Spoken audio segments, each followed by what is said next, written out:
Hi there, Titans. My name is Paige, and today I'm going to show you how you can tag all of your elements in your Titan Web projects.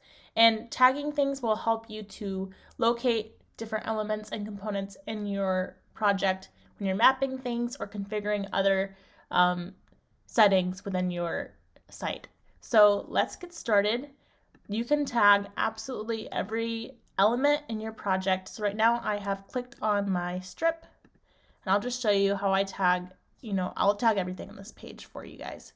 So you can go to settings, and then you go down to metadata, and then this is where the tag is. So I can call this, strip 1, and that can help me to know that this is my strip 1, and if I added another one, then I can name this one strip 2. And if I had multiple pages in my site, then it would be good to also say like page 1, strip 1 and stuff. Okay, so now I'm going to go down to my, my stepper, and I can also change the tag here. I'll say page 1 account in contacts stepper. Nice. So then now that one is tagged, and we'll even tag one of our fields here so you can see everything.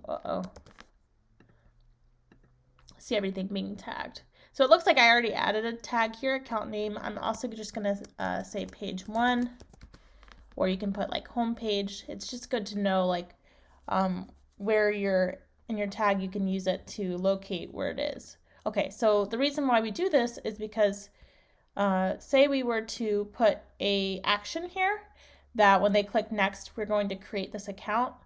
And then now whenever I am setting up my action flows, go to Salesforce action. I believe I already have an action here to create an account.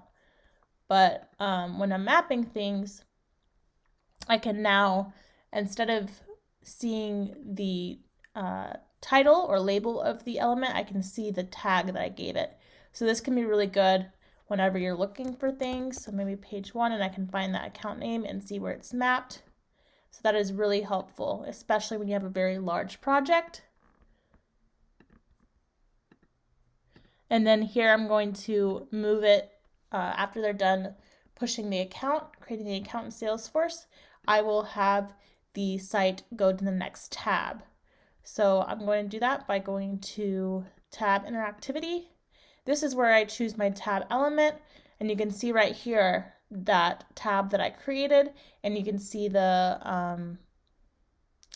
tag that I gave it, page 1 account in contact stepper, and that is really easy for me to be able to make it go to the next tab. So that is how it's done and what the importance is to tag all of your elements.